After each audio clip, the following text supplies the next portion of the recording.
Can Daddy have a kiss? No kiss for Daddy? I'll kiss you instead. You want to do a sound check? A kiss instead of a sound check? Okay.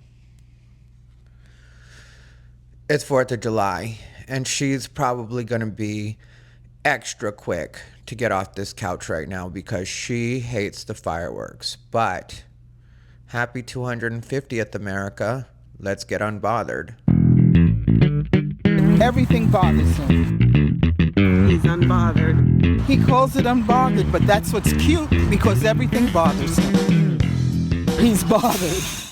I'm a botherina. What's up, everybody, and welcome to yet another episode of Unbothered by Rivera. That's right, it's Unbothered by Rivera. I'm your host, Rivera, the absolute best LGBTQ comedian in the world. All right, you guys, so baby girl is next to me, shaking like a little bunny rabbit, and I will admit that I am a person that really does like fireworks a lot.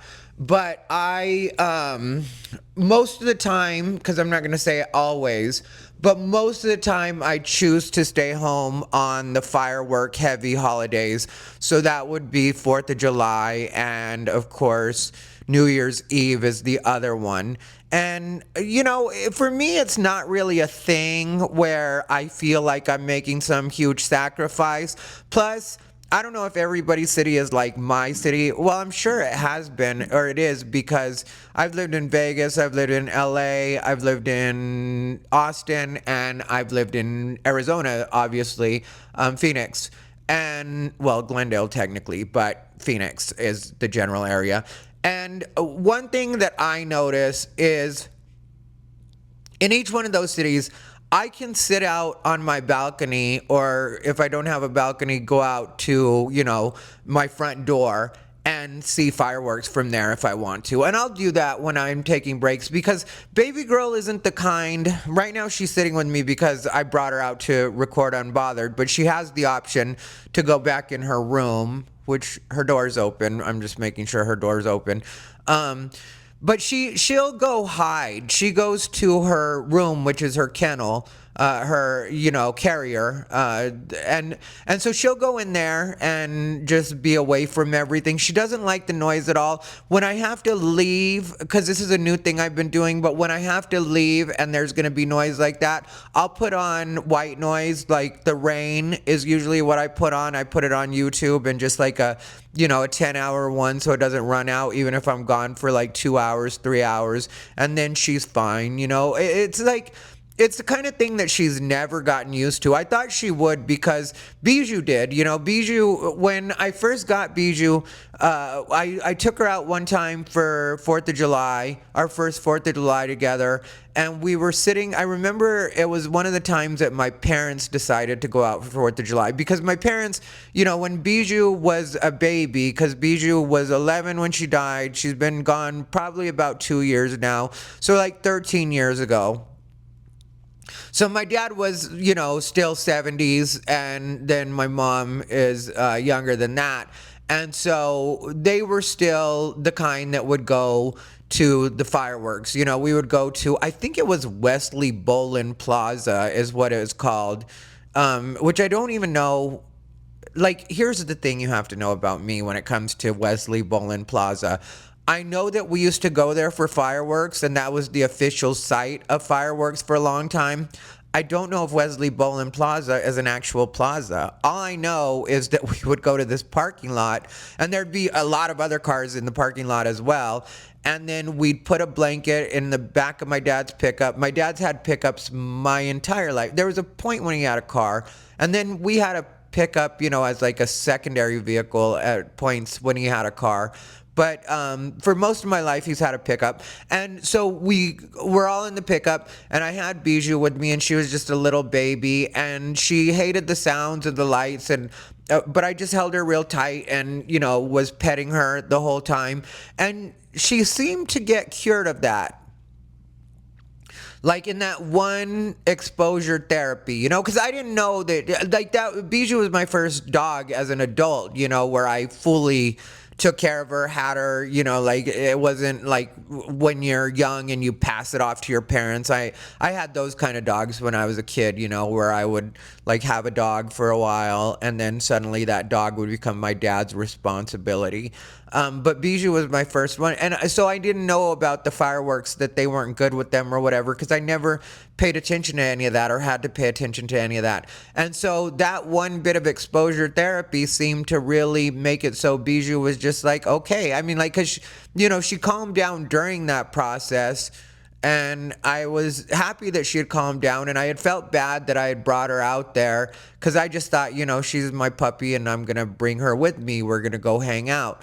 And, but like I said, she got used to it, and then she, from there, didn't really have a problem with it or whatever. She would notice, like, when, it would happen, like 4th of July or whatever, she would, like, perk up a little bit or be like, wait, what's that sound? And then she'd go back to what she was doing. But baby girl really hates it, and she hasn't gotten used to it. And this is, I always get confused how long me and baby girl have been. This would be our second 4th of July. Baby girl is going to be 3 years old, or is she going to be 2 years old? She might only be getting ready to be 2 years old, or yeah, because I believe she was born in June. I have to check my records because I do have it. I have her actual birthday. I think she was born on June 9th, so she might be 2 years and 2 months, or 2 years and a month now. But so far she hasn't gotten used to it, and it's like New Year's she doesn't like it, or 4th of July she doesn't like it. And like I said, I'll hang out with her in a little while. Here I'm gonna go to the gym. It's about 10:30 p.m. here in Arizona right now while I'm recording this on 4th of July. So this is being recorded the night before. You guys know me. Sometimes I do it super early in the morning on like Saturday morning, like 4 a.m. And sometimes it's like now. This would be like a late version for me. And yeah, I've had a good week, but it's also been a little bit of a stressful week. And I've had so much going on. And I don't know if you guys know, but like a big deal in the gay community is Madonna just released an album, and the gays are losing it. Like, technically last night it got released, but leading up the last 2 or 3 weeks or so, Madonna has been doing all these live performances and really promoting the album. And I gotta tell you guys, I really hope this does well for Madonna. And I haven't bought it yet just because I don't typically buy music, but I'm going to actually buy it. And the reason I don't buy music is because I pay for YouTube Premium. So whenever I want to hear anything, I just put it on YouTube Premium or YouTube, and then I listen to it that way. So, I'm not the most familiar with even the process of buying music at this point. But I do hope that Madonna has a real hit on her hands.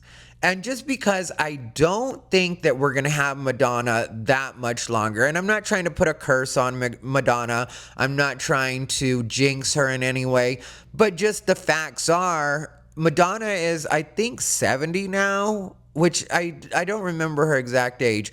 Thomasina, who I told you guys about, he is a super fan, so he would probably slap me for not knowing her age, but I do not know Madonna's age.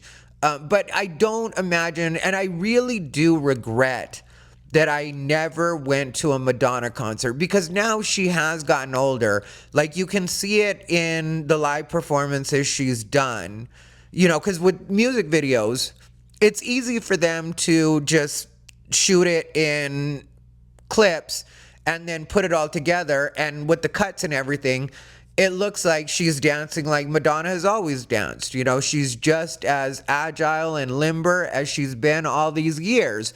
But the fact of the matter is, when you watch her on live performances, you do see that she can't really swivel her hips, though. And this is not me shaming at all. I respect that Madonna has been able to stay as athletic as she has been for all these years. But with all those years, with the yoga, with everything that she's done as far as working out, because if you guys haven't ever paid attention, Madonna's had an amazing body and still has an amazing body now for a woman of her age.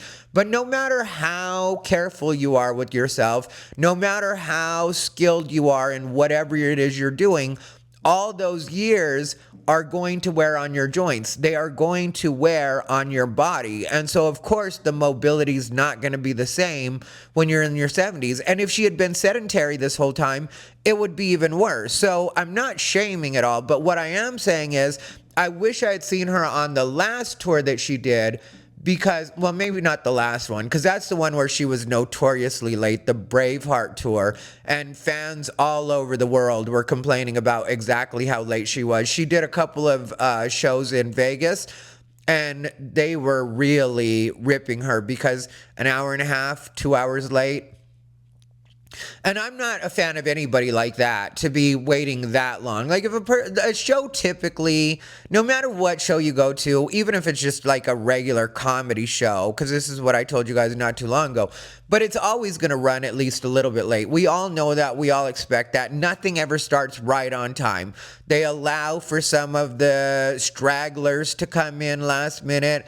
They also just have stuff that they have to do, and that's kind of what the opening acts are for as well, is to eat up some of that time and some of that getting seated energy and buying your merch and buying your drinks and, you know, all the stuff that you have to do to get settled for a concert.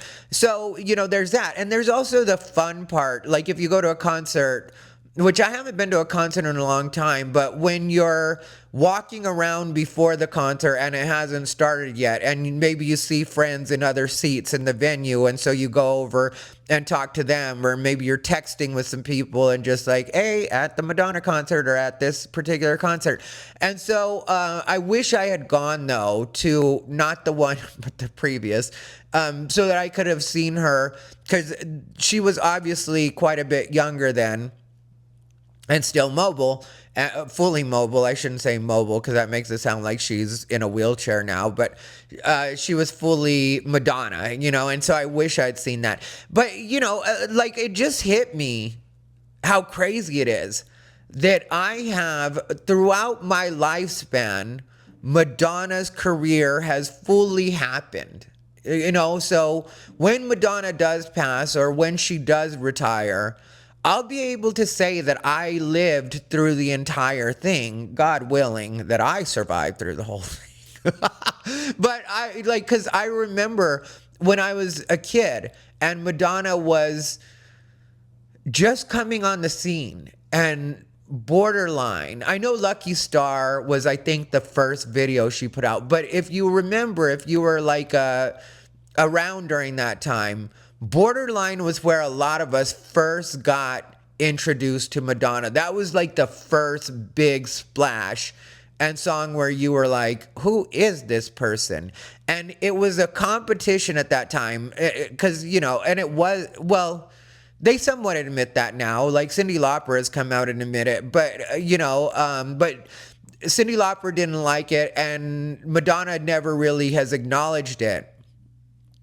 Or to my knowledge, she hasn't acknowledged it. But there was always that rivalry as far as the industry pitting them against each other. And because the industry did that, people at home did that. Like that was even a thing in the town I was growing up in Arizona, where people like, you know, are you a Madonna fan or are you a Cyndi Lauper fan? Which was similar with, like, I guess they've been doing that all throughout the years, you know, like Christina Aguilera and Britney Spears. And even if the two aren't really the same, they'll do that. But with Madonna and Cyndi Lauper, I think it was a little more clear why they would do that, because both of them had that crazy style. Both of them had, you know, way too many accessories. That was a big 80s thing, but they also were a lot of what influenced that trend. And so it was easy to compare the two. And I remember everybody thinking, because if you remember, Cyndi Lauper with Girls Just Want to Have Fun, well, the She's So Unusual album and her connection with World Wrestling Federation at the time, now WWE, but at that time WWF, and all, the Saturday morning cartoon and everything that Cyndi Lauper had done before Madonna had really reached the public's consciousness, made it so a lot of people saw Madonna as like the generic version of Cyndi Lauper. And for any Madonna stans that we may have in the audience right now, understand this isn't me saying that that's the way that I saw it. That's really the way the general public, or at least in the town that I was growing up in, and also my mom's tabloids, because that was my, that was my window to what the rest of the world was thinking. Ever since I was little, my mom has always been a person that, like, the Inquirer, the Globe, she gets, I don't know if she still gets all of them. I think she still has a subscription to Star magazine, and that may be the only one at this point. But when I was growing up, literally a subscription to each of the ones that I mentioned. I remembered always seeing the Globe, always seeing Star, always seeing the Inquirer. The Inquirer turned out to be very legit, though, because like some of them, because she would get that one. Was it the Globe that had the weird stories? There was one I remember that like teetered on credible. Like they would have a story here or there that actually did turn out to be true. And then it would be stuff like, aliens took over such and such. A small town is taken over by, and literally those were what the tabloids were known for when I was younger, especially like the 80s, early 90s. And then they grew out of that, into something more credible. But you can still find those sometimes, I've seen like crazy headlines. But anyway, that was the way that it was seen, was Madonna was supposed to be the flash in the pan, and then Cyndi Lauper was going to be around forever. That's what everybody thought. And then it turned out to be quite the opposite. I mean, Cyndi Lauper has had a respectable career, and I personally love Cyndi Lauper. And now that I'm an adult, I can see why it would be two completely separate things. Because, Madonna has never been the strongest vocalist, and that's something I will stand behind. I love Madonna. I love pretty much everything she's done. Well, except for that album where she was late for everything, which has nothing to do with her being late for everything. That album just didn't hit for me on any level. Rebel Heart was what it was called, and it just didn't hit for me on any level. But it's very rare that I'll listen to like a full album. That's one thing about me. I'm a track by track person. But when it comes to Madonna, almost every one of her albums I can listen to start to finish. And there have been different points where Madonna has really helped me out in my workout world or my workout mentality. Like when she did Confessions of a Dance Floor, because this one I think is called Confessions of a Dance Floor 2. Correct me in the comments if I'm wrong. I know that I should know the title of the album because, like I said, it's been, all over social media, and I've been sharing a lot of stuff from it, but, I don't retain a lot. But Confessions, I remember that album really, really helped me get into shape. I would listen to that album start to finish at the gym. And at that time, that's when we still had iPods. And I would make it a point not to take my phone onto the gym floor. I would put my phone in the locker, and a couple of times I got canceled while my phone was in the locker. It was the worst, you know what I mean? Because now I'm pretty uncancelable. One, I'm not putting myself at the mercy of any clubs. At that time I was working a lot of clubs, but I'm not putting myself at the mercy of any clubs. So there's that. There's no way to cancel me as far as that goes. And the other thing is, a lot of people have really softened to what it is I do and what it is I'm saying, and started to really look past just the part that they considered inflammatory about whatever it was I've said, because that's a lot of what was getting me canceled and having people get so angry with me. Is in a lot of cases, people wouldn't really pay attention to the context of the things that I was saying. They would just take this bit that somebody had, either clipped out or decided to rephrase, because that's the other thing that would get me about, like, when people were, at peak, like, outrage with things that I would say, is that so many times it was not because of what I had actually said in my own words. It was because of somebody else's interpretation of my words, and then relaying the interpretation to everybody else as if that's what I had said. And I was always very clear with people because, people want you to respond. People want you to apologize. And I was always very clear with people about the fact that I wasn't going to apologize, and I wasn't going to make any sort of declaration to try to clear anything up when it wasn't my words that they were outraged at. They were outraged about somebody else's interpretation of my words. And there's nothing I can do about that, because I'm not going to be like, okay, well, this is why that person thought I said this, but really what I said was this, and this is the reason that I felt justified in saying that particular thing.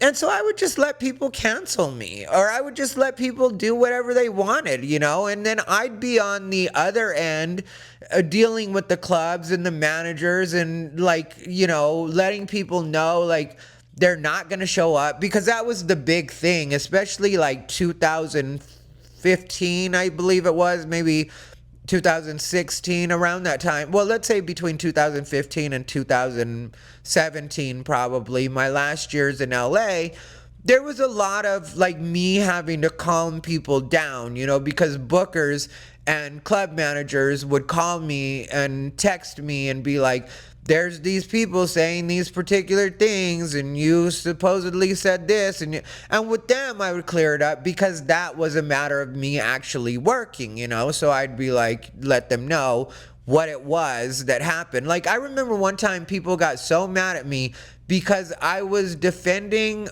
Melissa Villaseñor when she first got on SNL. A bunch of people found a bunch of tweets from her that they swore were racist.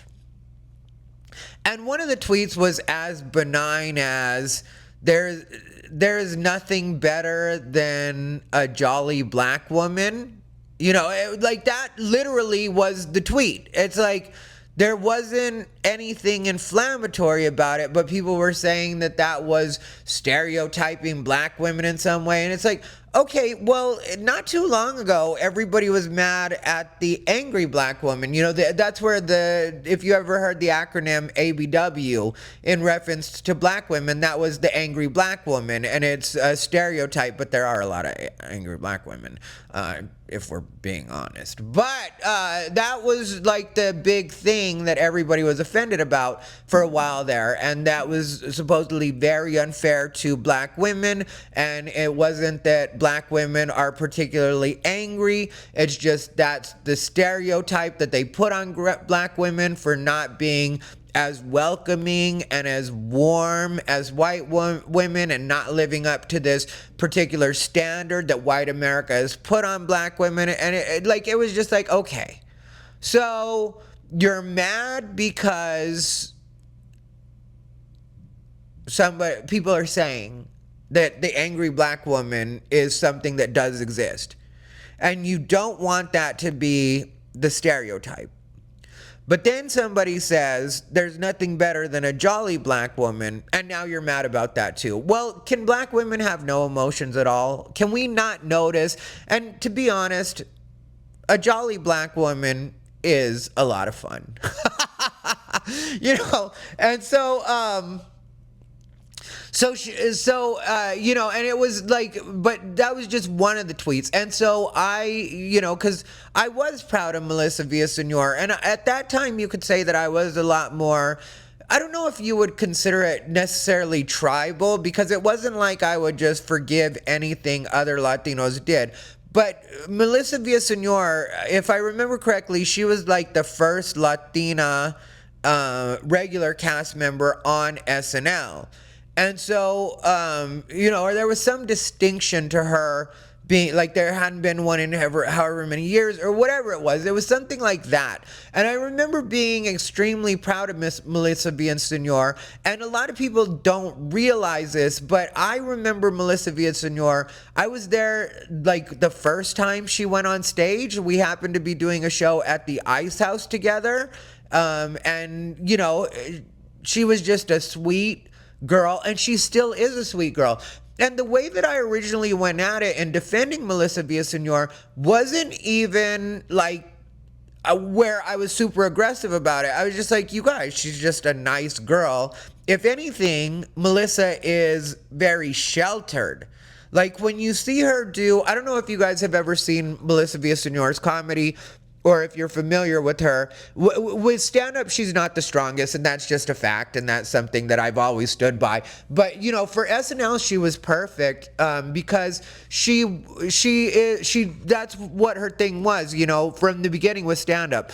Stand-up was always just a vehicle for Melissa to be able to do characters and voices. She's very good at impressions, you know, like she used to do Barbara Walters, and there's kind of a lot of impressions that she used to do. I don't know how many she does now, but she used to do a lot of impressions.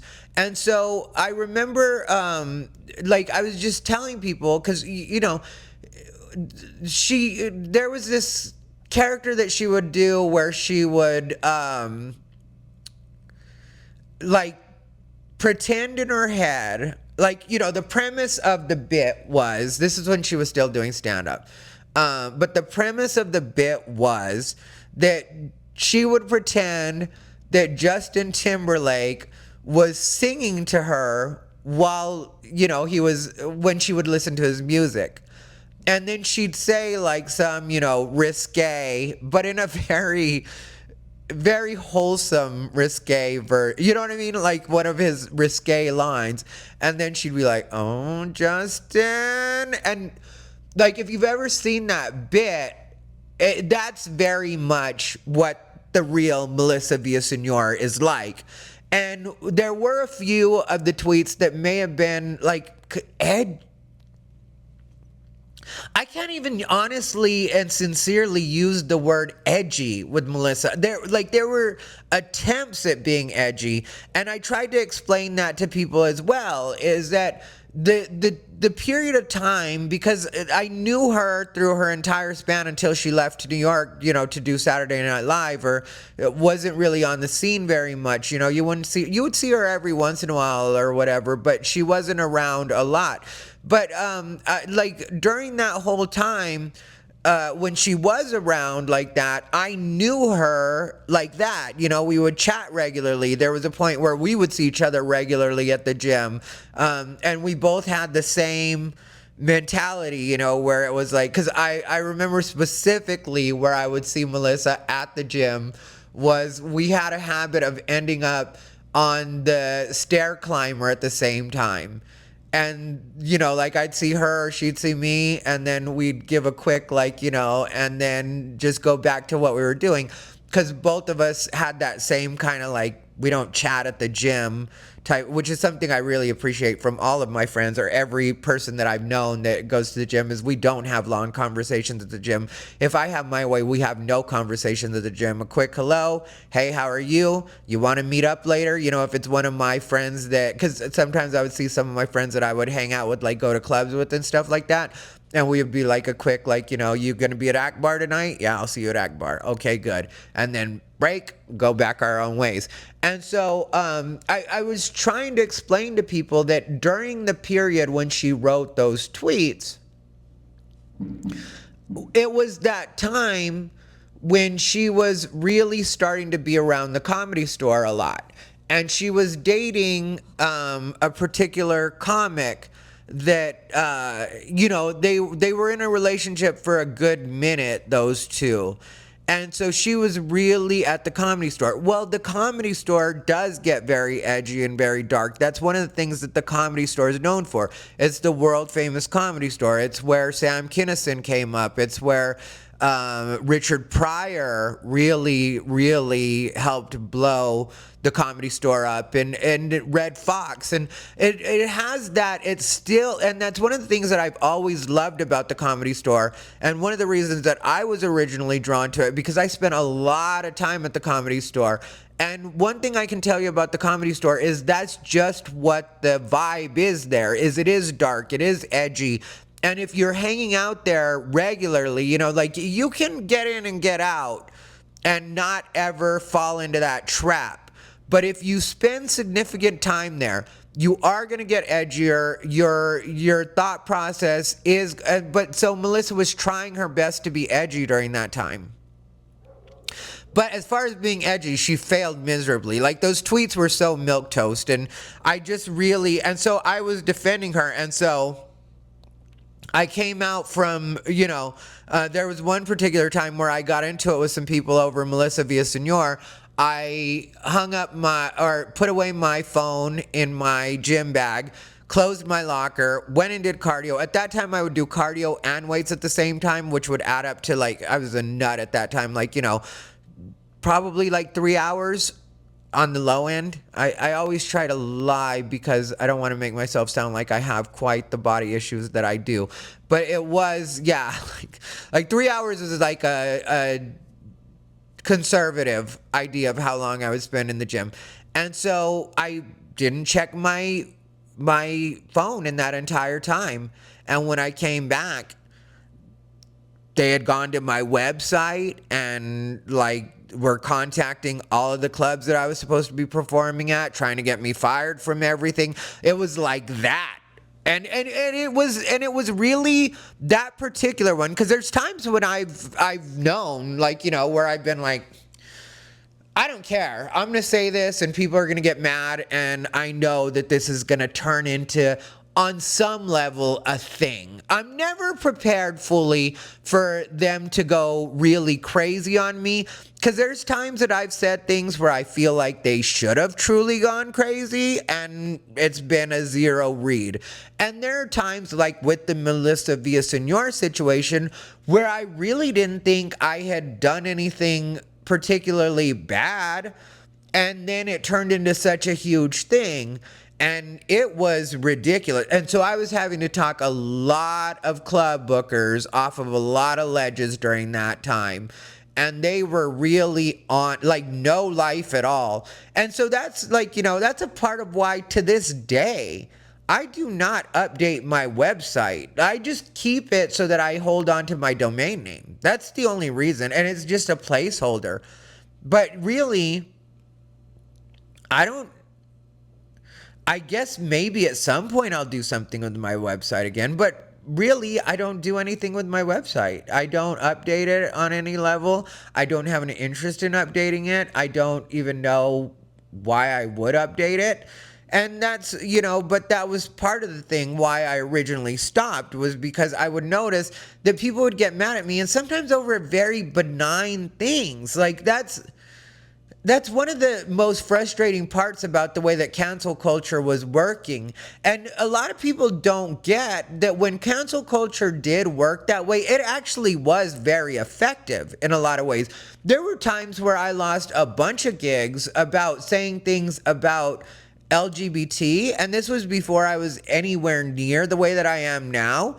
And it was just like me as a gay man literally doing jokes, literally doing stand-up. What the job was what I was doing. And it wasn't particularly inflammatory, but, you know, these people had gotten used to being constantly coddled by the entire industry, and people were so afraid of their club getting canceled that they would cancel you, or their event getting canceled that they would cancel you. So even though I don't hold hard feelings about it, because I really don't, because there's no reason to. My life has turned out great, and my life, even though those points were kind of annoying, but that's the way I would describe them throughout that entire time. Like, there was no part of me when all of that was going on, and it, like I said, it happened a lot, but there was no part of me that would go home and cry. There was no part of me that would, like, feel like maybe I wasn't cut out for this. Like when I told you guys about when I first started doing stand-up and I told you that I felt like I was being bullied, then I told you guys I had those moments where I was like, maybe I'm not cut out for this, maybe, and then I would show up, anyway, and, knots in my stomach or whatever else. I didn't get those feelings when it was the cancel culture era, even though it was very annoying because it was just kind of like, I am doing the job that I'm supposed to be doing. And because you are overly sensitive, you are trying to make it so that I can't do my job. And in some cases, you're being effective at doing that. And so I just had to figure out different ways of making money as far as going to places that people really didn't care. Like I can tell you that one region that I'm very thankful for, because during that period, and they would pay me well to be in that region, but was what they call the Central Valley. I believe that's what it's called. But it was Modesto, it was Fresno, it was Bakersfield, it was Tulare, it was Visalia. That area of California. And that's like a 2.5, 3 hour drive from where I lived in LA. And, they'd get me a hotel room or they'd pay me. Like sometimes I tell them, don't get me a hotel room, just give me the money. Because I would either what I would do is find my own room, especially because I traveled to Bijou, and for a while there I had another dog named Jerry, and so I had Bijou and Jerry, and Motel 6 allows you to have 2 dogs, and so they were going to spend more on a hotel room for me than I would spend at a Motel 6, and so I would tell them to just give me money. I'd figure out where I was going to stay, because if I stay at the hotel that they want me to stay at, if there's a pet fee and stuff like that, they're either going to have to pay that or I'm going to have to pay that. And then there's also going to be the pet rent on top of it, because that's what they do at these hotels. Even then they were doing that. Well, especially then. Now a lot more have loosened up because dog culture has really evolved, which was another thing that happened during that time that I had Bijou. Dog culture has gotten a lot more, let's just use the word prevalent for right now, than it used to be. And so, it's like a lot easier now. But at that time, I would just stay at a Motel 6, or I would just drive back sometimes. Like if it was just a one night thing, because they would get me a hotel room just in case. And I'd be like, yeah, just give me the money, because I'm just going to drive back. And like I said, those areas were very good about not caring if somebody hit up any of those venues, but that was me doing a lot of like bars and stuff like that. So if somebody hit them up, they'd just be like, yeah, we don't care. It's a bar. This is an Irish pub. So what do you think you're going to be able to do to us? We exist on regulars, locals from the town. Nobody in this town cares anything about what you're talking about right now. You think that black women have been slighted because somebody said that they like jolly black women. Guess what? Bakersfield doesn't care about that. So we're going to go ahead and have him, and you feel free to do whatever you feel you have to do. But, in LA, it was a lot easier for them to do it because they would use a threat like, we're going to go picket, we're going to go protest physically. And then eventually I started just telling what's it called? Because all you have to do is find one booker that rides that out with you one time. And LA is such a busy place, and people are so self-absorbed, even though they pretend they care about everything else, that you just need one booker to ride that out with you, because they'll send emails all day. Especially I've told you guys, this was a big part of what cancel culture was. It was, say, 10 people that all had 5 to 10 email addresses, and they would send similarly worded threats of boycott to these venues. And, if you have 10 of them, and even if they're just doing 5 emails each, then that's 50 emails that a booker's getting. And the booker is sitting in their insulated world like, oh my God, 50 people, this could turn into an even bigger thing. I just got 50 emails today alone from people threatening to boycott, from people telling us how much they do not agree with what this guy said and how racist this guy is and homophobic. I've been called homophobic. That's one of the things. Yeah, it was a whole thing. A gay man that's homophobic and getting me canceled over being homophobic. And, and it was effective, like I said, in that way, because they'd be scared. But all I had to do was find one booker that just did not fold. And that happened. I cannot remember who it was. I guess I should.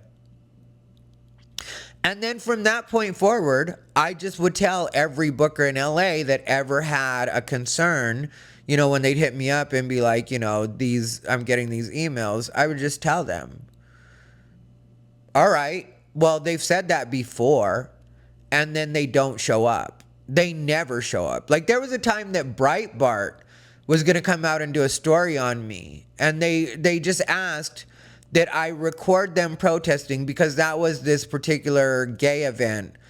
And, they didn't show, they didn't show up. And that one pissed me off because I really was hoping they were going to show up, because I really did want to do that interview with Breitbart at that time.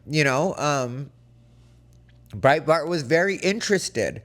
I don't know where that could have led, but I never got to find out because I hate when it's all crooked. You know what I mean? Like, I don't mind it being a little, what's it called? But when it gets all crooked, it looks ugly to me. I'm talking about my shirt, by the way, my husband beater. But but we ended up in all of that because I was talking about Madonna. And her albums and stuff like that. But maybe one day I'll do a video on it on the regular channel where I'm not just, ranting, and where it's actually like me formulating my thought, or, speaking clearly and in an order where it all makes sense. But when people say cancel culture was never a thing, it definitely was. And it hit the people that were on the way up harder than it hit anybody else. There are names that you will never hear that actually were very talented people that had some industry heat, but because of a particular misstep that maybe they had made 5 to 10 years before, suddenly, and it would be things that, again, were just so, not a thing. And so, that's why I say, everything that's happening to the LGBTQ community, as far as the things that they're constantly going on about now, is kind of the government in a lot of ways, and now the general public canceling them. And so that's a part of why like I said, I don't hold hard feelings, but at the same time, I don't feel bad for them that any of these things are happening. Like, all of these judgments that are supposedly against LGBT rights, which I've said before and a lot of people have said, they're not really any rights that they're losing, but everything that they consider to be them losing a right is something that they definitely do deserve, because they didn't think that people had a right to think differently than they did, and they definitely had hurt people's lives. So it's unfortunate, but at the same time, I feel like some of the people that have been negatively impacted by that should also look inward and remember when they kept their mouth shut and were complicit in a lot of people losing opportunities, and in some cases entire careers, about silliness that really shouldn't matter. So where now they'll be like, well, this is happening to the community and that's happening to the community. And it's like, it's really not. It's happening for the activist, and it's devastating for them. But as far as the community goes, if we're just talking about the letters, the lesbian, the gay, the bi, the trans, if we're just talking about that as individuals, everybody's doing fine. And if everybody plays their cards right, they're going to be fine. But to get back to my point about Madonna, we really did think, a lot of us, that, she was just a thing that was here for the moment. It was just a pop star. And looking back,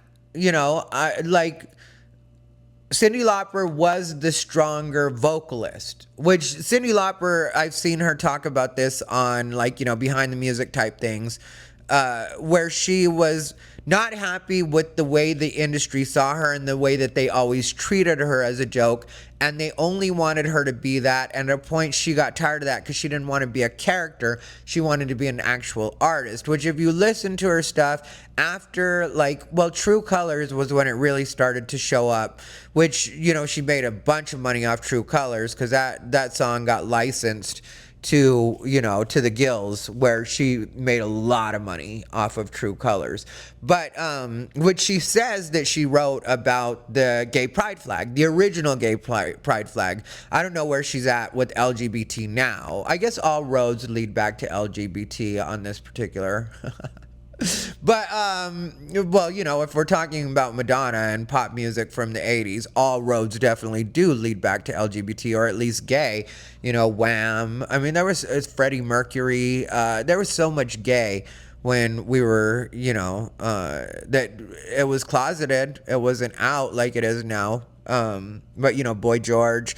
There was so much gay just out there when, in the 80s, 90s, well, I guess throughout a lot of history now, or, modern history, I guess you would call it. But but one huge coincidence, which I didn't know this until I was watching some documentary or something like that.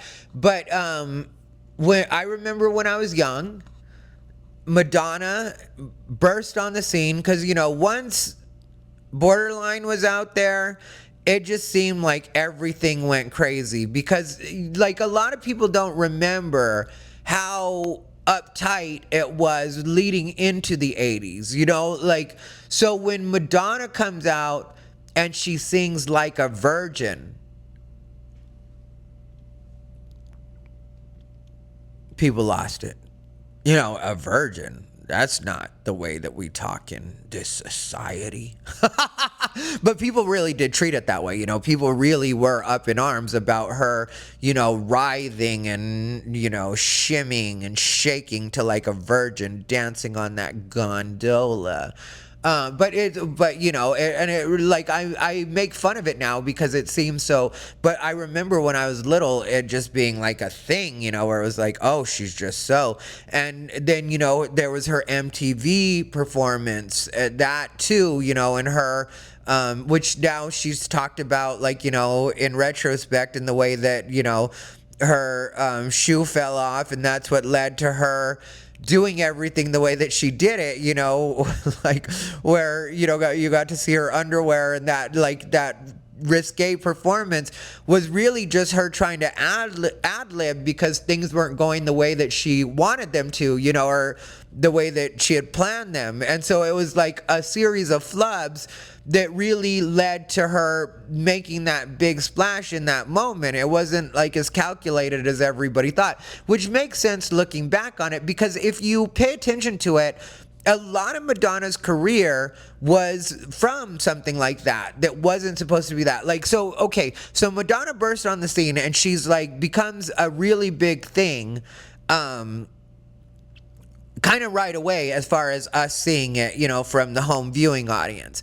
And then all of a sudden there's a Madonna movie out. And that movie is Desperately Seeking Susan. But what I was telling you, and this is why I say a lot of it comes from not being planned, is that the Desperately Seeking Susan movie was supposed to be a star vehicle for Rosanna Arquette. It wasn't supposed to be the Madonna movie. But because Madonna was such a big deal by that time, they really did push it as a Madonna movie, even though Madonna clearly wasn't. If you ever watch that movie, you'll notice that she is a co-star in it, but you can tell that like looking back on it, that she wasn't meant to be the star of the movie. She was a part of the movie. And like, even though she was a huge part of the movie, she was a part of the movie. And looking back on it through that lens, it made sense the way that it played out, that it was supposed to be Rosanna Arquette's movie, but it just turned out to be Madonna's because Madonna had really hit the scene so hard. And everybody, so we all thought of it as the Madonna movie.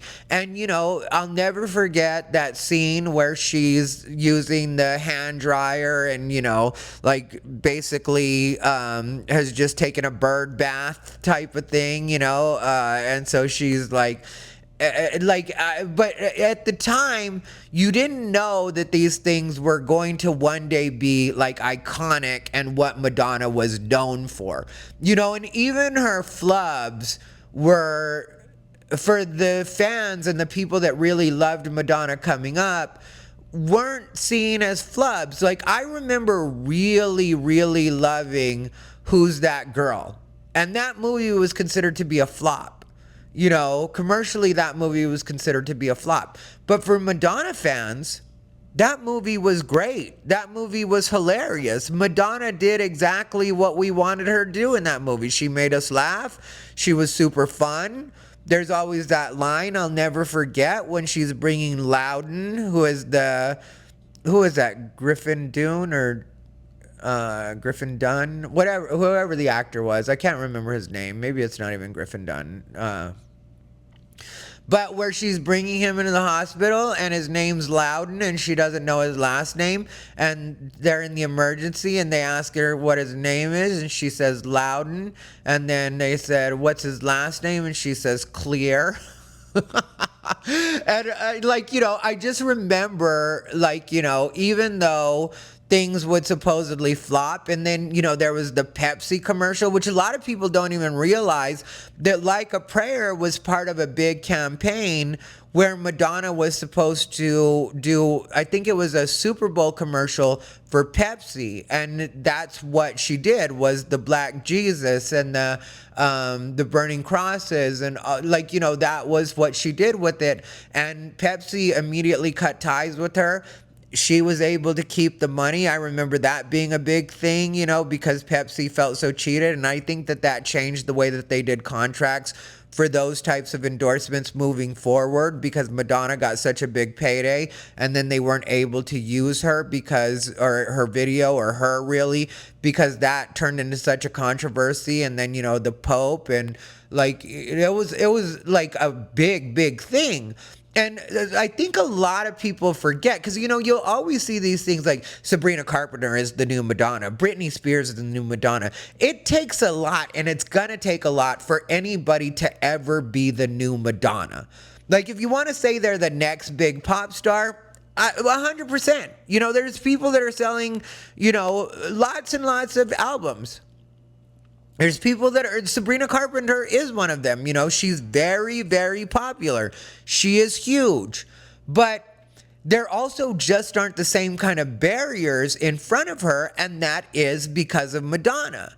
And so it's going to be hard for anybody to be the next Madonna, because Madonna did have so many obstacles that were just placed in front of her because of what were considered society's norms during that time.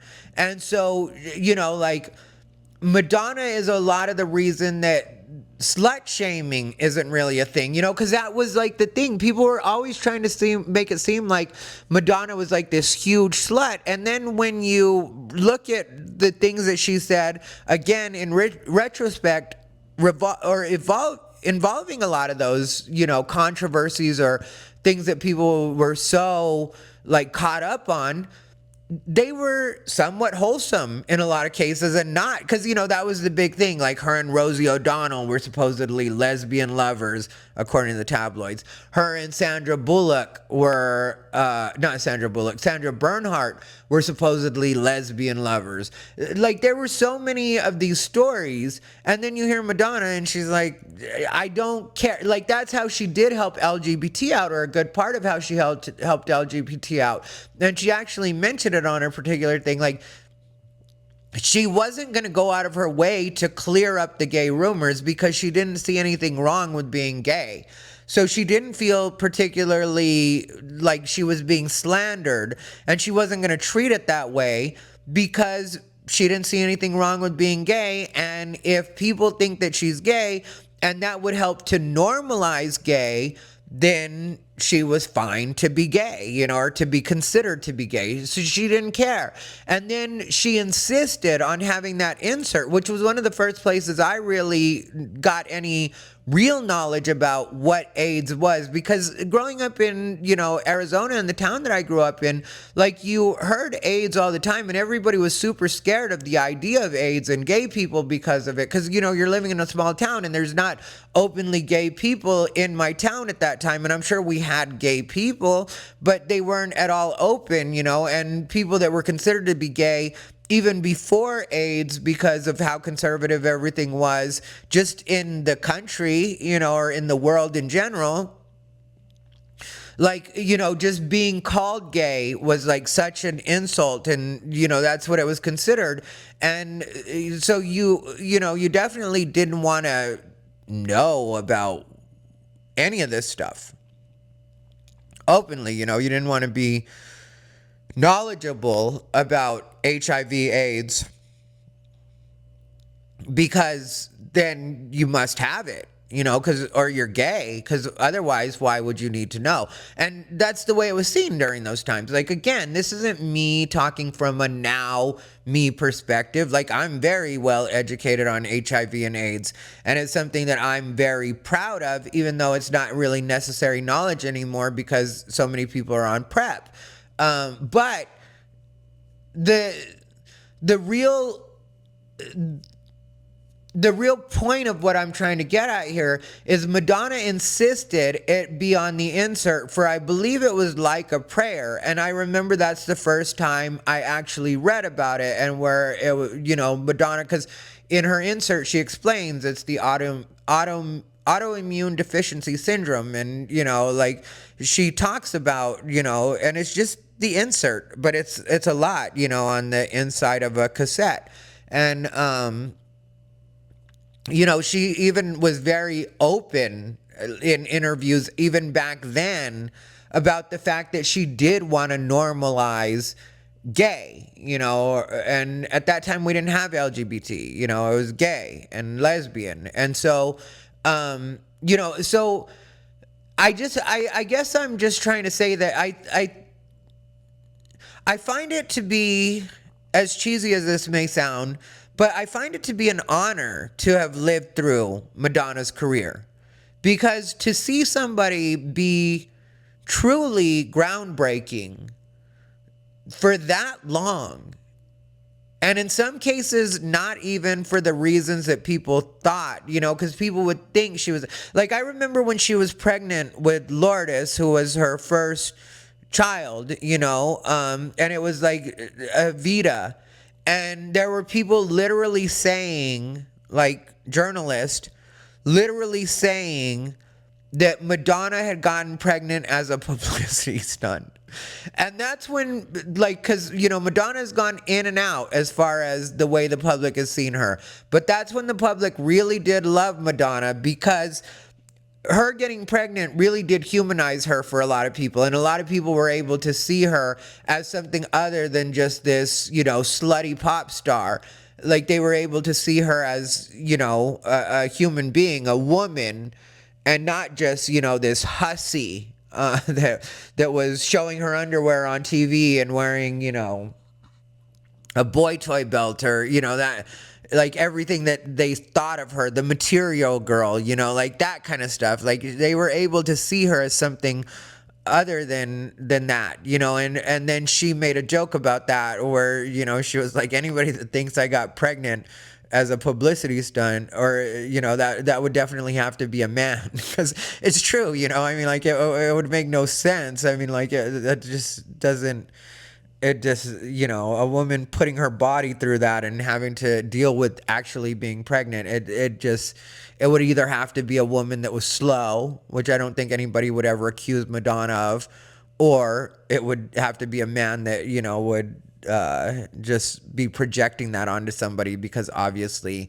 that's the way he sees it, you know, or he sees that as like a viable thing. And so, especially a woman as successful as Madonna, you know, and the man that she was with, Carlos Leon, which is Lourdes's father, wasn't a rich man. He was a personal trainer. So it wasn't like, you know, the kind of thing where people are like, oh, well, she's just trapping this guy because he's got so much money. It wasn't that kind of situation.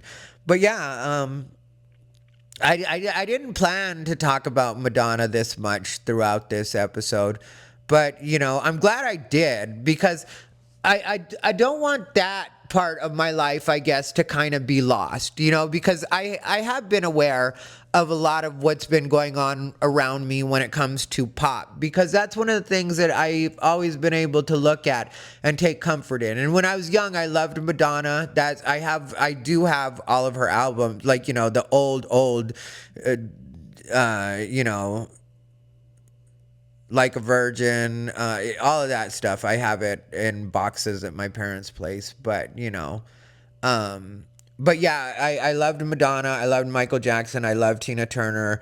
I loved everything pop when I was young. Boy George, Culture Club. Like I just love it. To this day, I love pop music. And so, like I said, it's just, I will not buy that anybody is the next Madonna until they've actually done enough stuff to actually be the next Madonna. Just selling some albums isn't the next Madonna. Just having a sexualized image isn't the next Madonna. Any of the things that you think that would make somebody the next Madonna probably aren't going to make them the next Madonna. I mean, everybody was saying back in the early 2000s that Britney Spears was the next Madonna, and she's spinning in her living room with knives right now, so stay unbothered.